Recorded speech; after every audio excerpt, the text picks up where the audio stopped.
त्यांचं बिहेवियर बिलकुल योग्य काय नव्हतं. नाव होतं त्या मॅडमचं? मग आई वडील नसल्या कारणानं मी स्वतःच इन्कम काढल्यामुळे डायरेक्ट सरांनी रिजेक्ट केला. नंतर काय त्यांनी काय पर्याय पण नाही दिला. मला स्वाधार मिळत नाही म्हणून मी माझ्या मित्राच्या अकाउंटवरून झोमॅटो करतो आहे पार्ट टाईम. तर रात्री आम्ही झोपलेले असता, हा रोड वाहणारा रोड आहे, इथून गाडी वगैरे आली, आमच्या जीवाला काय झालं तर याचा जिम्मेदार उद्या चालून कोण राहणार आहे? महाराष्ट्रातील कानाकोपऱ्यातून, ग्रामीण भागातून जे काही वंचित आर्थिकदृष्ट्या दुर्बल घटकातून विद्यार्थी पुण्यासारख्या ठिकाणी उच्च शिक्षणासाठी येतात. त्या विद्यार्थ्यांच्या आर्थिक ज्या गरजा आहेत, त्या आर्थिक गरजा म्हणजे वार्षिक 60,000 रुपये इतक्या प्रमाणे पूर्ण करण्यासाठी महाराष्ट्र शासनाच्या सामाजिक न्याय विभागातर्फे एक स्वाधार नावाची योजना राबवली जाते. या योजनेतून जे काही विद्यार्थी पुणे शहरामध्ये शिक्षणासाठी येतात त्या विद्यार्थ्यांच्या उदरनिर्वाहासाठी, शैक्षणिक खर्चासाठी, वसतिगृह असेल, मेस असेल, या सर्व मेसच्या खर्चासाठी या विद्यार्थ्यांना महाराष्ट्र शासनाकडून वार्षिक 60,000 रुपये दिले जातात. परंतु आज मी आत्ता समाज कल्याण आयुक्तालयाच्या समोर उभा आहे. माझ्या पाठीमागे आपण पाहू शकता की समाज कल्याण आयुक्तालयाचं कार्यालय आहे. या कार्यालयासमोर काही विद्यार्थी बेमुदत उपोषणाला देखील बसलेले आहेत. विद्यार्थ्यांच्या उपोषणाच्या मागण्या आहेत की वर्ष 2025-26 संपत आलं तरी देखील या विद्यार्थ्यांचे जे काही वार्षिक निर्वाह भत्ता आहे तो अद्यापही त्यांच्या खात्यावर जमा करण्यात आलेला नाही आहे. काही विद्यार्थ्यांसोबत समाज कल्याण आयुक्तालयातील कर्मचाऱ्यांनी उद्धटपणे वर्तन केलेलं आहे. विद्यार्थ्यांचे जे काही फॉर्म आहेत ते फॉर्म भरण्यासाठी टेक्निकल जे काही एरर येतात ते एरर सोडवले जात नाहीत. माझ्यासोबत काही विद्यार्थी आहेत.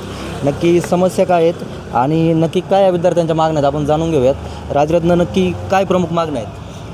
स्वाधार योजनेचा लाभ हे शैक्षणिक वर्ष 25-26 संपत आलेले असतानासुद्धा विद्यार्थ्यांच्या खात्यामध्ये पोहोचलेला नाही आहे आणि तो विद्यार्थ्यांच्या खात्यामध्ये तात्काळ पोहोचावा यासाठी विद्यार्थी वेगवेगळ्या जिल्ह्यात ज्यांनी अर्ज केलेले आहेत समाज कल्याण कार्यालयात ते विद्यार्थी या ठिकाणी प्राथमिक स्वरूपात एकत्र येत हे आंदोलन, बेमुदत धरणे आंदोलन कालपासून आम्ही सुरू केलेलं आहे. किती दिवसापासून पाठपुरावा चालू आहे काय?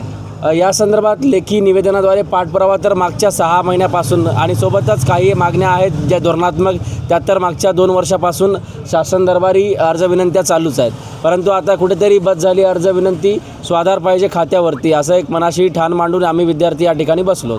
साधारणतः महाराष्ट्रामध्ये असे किती विद्यार्थी आहेत की जे या योजनेपासून वंचित आहेत किंवा योजना त्यांना मिळत नाही? सध्या महाराष्ट्रामध्ये या योजनेला 70,000 ॲप्लिकेशन आलेले आहेत. पण या ॲप्लिकेशनपैकी साधारणतः 30 ते 1,000 विद्यार्थ्यांच्याच खात्यावरती स्वाधारची प्रोसेस झालेली आहे. परंतु त्यांच्या खात्यावर या चालू वर्षाचा शैक्षणिक जो भत्ता आहे राहण्या जेवणाचा तो मिळालेला 60,000 रुपये नाही आहे. आणि जे उर्वरित बाकीचे जे 50,000 विद्यार्थी आहेत तर हे विद्यार्थी तांत्रिक अडचणीमध्ये अटकून आहेत. त्यांचे अर्ज नीट सबमिट झालेले नाही आहेत. काही ना काही तांत्रिक चुका कागदपत्रांच्या आहेत. काहींचे शैक्षणिक वर्ष चुकलेत, काहींचे रिजेक्ट फॉर्म डायरेक्टली झालेले आहेत, काहींचे सेंडबॅक आहेत. तर या अडचणीत हे अर्ज आहेत आणि यावर काम करण्यासाठी आवश्यक तांत्रिक अडचणी सोडवण्यासाठी कर्मचारीसुद्धा या विभागाने अजून दिलेले नाही आहेत. या देण्याबाबत आता सविस्तर चर्चा झालेली आहे परंतु देईपर्यंत काही खरं नाही अशी त्याच्यामुळे विद्यार्थी अजूनही धरणे देऊन या ठिकाणी बसलेले आहेत. विभागाने आत्तापर्यंत तुम्ही किती वेळा पाठपुरावा केला आणि विभागाचं काय त्याच्यावर काय म्हणणं होतं? विभागाचं सहकार्य होतं की काय? आम्ही तर अनेकदा पाठपुरावा केलेला आहे या बाबतीत.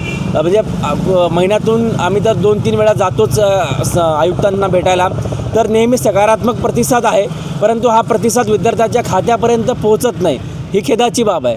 आणि कुठेतरी प्रत्येक गोष्टीला एक लिमिट असते, ती क्रॉस जेव्हा होते तेव्हा अशा प्रकारे आक्रोश विद्यार्थ्यांचा रस्त्यावर भर उन्हामध्ये हा व्यक्त होतो, तो आपण बघू शकताय. माझ्यासोबत काही अन्य विद्यार्थी देखील आहेत. मित्र, कुठून आलास काय? मी प्रॉपर जळगावचा आहे, पुण्यामध्ये शिक्षण घेतो. आता स्वाधारच्या 2 इन्स्टॉलमेंट असतात. पहिली इन्स्टॉलमेंट हे आपल्या सेमिस्टर वाईज असते की तुमचं सेमिस्टर चालू असताना पहिली इन्स्टॉलमेंट पडते आणि एक इन्स्टॉलमेंट नंतर पडते. तर त्या द्वितीय इन्स्टॉलमेंटसाठी आपल्याला बी स्टेटमेंट हे ऑप्शन असते वेबसाईटवरती, पण ते वेबसाईटवरती ऑप्शन आतापर्यंत ओपन झालेलं नाही आहे. मग सेकंड इन्स्टॉलमेंट विद्यार्थ्यांच्या खात्यावरती आलेली नाही आहे. तर मग विद्यार्थ्यांनी फक्त 30,000 रुपयामध्ये पूर्ण वर्ष भागवायचा का, हा प्रश्न आम्हाला पडलेला आहे. कोणत्या महाविद्यालयात शिकतो काय? मी सध्या बालाजी विधी महाविद्यालयामध्ये शिक्षण घेतो ताथवडेला. आणि दुसरी गोष्ट अशी की एखादी विद्यार्थी बॅक लागला समजा एखाद्या सब्जेक्टमध्ये, पण असं नाही की तो विद्यार्थी फेल झाला म्हणून. तर विद्यार्थी जर ते सब्जेक्ट क्लिअर केले तर तो पास होऊन पुढच्या वर्गात जातो ना. तर ह्या GRमध्ये असं मेन्शन आहे की विद्यार्थ्याला 2दा AT लागला तर विद्यार्थी डायरेक्ट अपात्र राहील ह्या योजनेसाठी. पण विद्यार्थी जर पास झाला तर मग ते शिक्षण घेण्यासाठी पैसा तर त्याला लागेलच ना, मग तो पैसा कुठून आणायचा त्याने? तू किती दिवस पाठपुरावा करतोय काय? आता सध्या आमची सगळी टीम आहे. सुरुवातीपासून स्वाधार योजना ही ऑनलाईन करण्यात यावी. 2 वर्ष झाले आता स्वाधार योजना ही ऑनलाईन आहे, ही आमचीच मागणी होती आणि ते पूर्ण पण झाली. ठीक आहे, ते मागणी पण पूर्ण झाली, पण यामध्ये काही तांत्रिक अडचण येत आहे, त्या सॉल्व कोण करेल? यांच्याकडे अधिकारी नाही. आम्हाला नेहमी असं सांगलं जाते की आम्हाला थोडा वेळ द्या. आम्ही यांना 2 वर्ष वेळ दिला. आता काही विद्यार्थी बाहेर जिल्ह्यातून आलेले आहे, कोणी गडचिरोलीवरून आलेले आहे, कोणी नांदेड, चंद्रपूर, हे सगळे विद्यार्थी संपूर्ण महाराष्ट्रातून आलेले आहे. का आलेले आहे की यांच्याकडे अधिकारी नाही टेक्निकल प्रॉब्लेम सॉल्व करण्यासाठी. जोपर्यंत ह्या विद्यार्थ्यांचे टेक्निकल प्रॉब्लेम इथं सॉल्व होणार नाही तोपर्यंत आम्ही इथं आंदोलन करत राहणार आहे. म्हणजे किती प्रामुख्याने किती प्रकारच्या वेगवेगळ्या अडचणी येतात काय? अडचणी म्हणजे एक रिजेक्टची अडचण आहे. ते रिजेक्टची अडचण सॉल्व झाल्याशिवाय आम्ही उठणार नाही. दुसरी अडचण म्हणजे अंडर स्क्रुटनीमध्ये मागच्या वर्षी यांचे जे अधिकारी आहे वेगवेगळ्या जिल्ह्यामधले, त्या वेगवेगळ्या त्यांना गायडन्स नाही आहे GR बद्दल, आणि यांनी पण त्यांना असं गायडन्स दिलेलं नाही आहे की GR कशा प्रकारे आहे म्हणून. आणि हे त्यांचंच काम आहे की GR पूर्ण वाचावा आणि विद्यार्थी ह्या योजनेसाठी व्हॅलिड आहे हे त्यांचंच काम आहे सांगायचं. पण विद्यार्थ्याचा फॉर्म अंडर स्क्रुटिनी आहे, त्यांचं चेक करायचं काम आहे. ते फॉर्म अजून चेक झालेले नाही आहे 24-25चे. तर आमची एक मागणी अशी आहे की ह्या वर्षामध्ये 25-26मध्ये ज्या मागच्या वर्षामध्ये विद्यार्थ्यांनी ॲप्लाय केलं होतं त्याला रिन्युअलसाठी डेट वाढवून देण्यात यावी. तू विधीचं शिक्षण घेतो, एका वकिली शिकणाऱ्या विद्यार्थ्याला अशा पद्धतीने उपोषण करावं लागते, तुला काय वाटतं? काय योग्य वाटतं? हे अजिबात योग्य नाही. मी विधीचं शिक्षण घेतो माझ्यासाठीच नाही, पण ह्या कोणत्याही फील्डमधल्या विद्यार्थ्याला हे आंदोलन करणं योग्य नाही. कारण की आपलं आता शिक्षणाचं वय आहे आणि आपण शिक्षणच केलं पाहिजे. थोडंफार सामाजिक कार्य असलं ते ठीक आहे, पण असं जर आम्हाला 4-4, 5-5 दिवस, आणि दिवसाच नाही, आम्ही रात्रीसुद्धा इथं आंदोलन करतो आहे. रात्री तुम्ही जर येऊन बघितलं तर रात्री आम्ही झोपलेले असता. हा रोड वाहणारा रोड आहे, इथून गाडी वगैरे आली, आमच्या जीवाला काय झालं तर याचा जिम्मेदार उद्या चालून कोण राहणार आहे? ताई, काय नाव तुझं काय? जय भीम. माझं नाव आरती नागनाथ सूर्यवंशी आहे. मी चंद्रपूर जिल्ह्यामधून आले. जेव्हा मी स्वाधारसाठी ॲप्लिकेशन दिलं होतं त्यावेळेस नाही का त्या मॅडमनी माझा फॉर्म व्यवस्थित न चेक करता त्यांनी थेट रिजेक्ट केला. आणि त्यावेळेस मग मी त्यांना कारण विचारलं, त्यांनी GR नुसार कारण असं सांगितलं. त्यावेळेस मी डॉक्टर बाबासाहेब आंबेडकर विद्यार्थी हक्क समिती यांच्या शिरसोदे सर यांच्यासोबत बोलले आणि त्यांना माझी सर्व अडचण सांगितली. तेव्हा आणि मी त्यांना अर्जही पाठवलं, माझ्याकडून पत्र पाठवलं. त्यांनी सहआयुक्त सर नाही का यांच्याकडे ते पत्र घेऊन गेलं आणि त्यांच्याकडून जे पत्र मला प्राप्त झालं, माझी अडचण त्यांनी तिथं मांडली आणि त्यांच्याकडून जे पत्र मला प्राप्त झालं ना, ते पत्र मी परत त्यांच्याकडे घेऊन गेलं तिथल्या मॅडमसोबत. तिथल्या मॅडम नाही का मला, म्हणजे त्यांचं बिहेवियर बिलकुल योग्य काय नव्हतं. नाव होतं त्या मॅडमचं काय? उषा लोणकर, कनिष्ठ लिपिक उषा लोणकर. त्या मॅडमनी मला नाही का, मी हे पत्र नाही का त्यांच्याकडे घेऊन गेलं. हे पत्र त्यांनी त्यावेळेस नाही का हे पत्र बघितलं आणि त्यांनी असं म्हणले की जेव्हा तू स्वतःहून एवढं पत्रव्यवहार करत आहेस तर माझ्याकडे सेंड बॅकसाठी नाही का ऑप्शन उपलब्ध नाही आहे, तर तू तुझ्या नावाने स्वतः पत्र आलेलं आहे, तर तू स्वतःच पत्रव्यवहार कर. सेंड बॅक ऑप्शन उपलब्ध. चंद्रपूरमध्ये शिकते?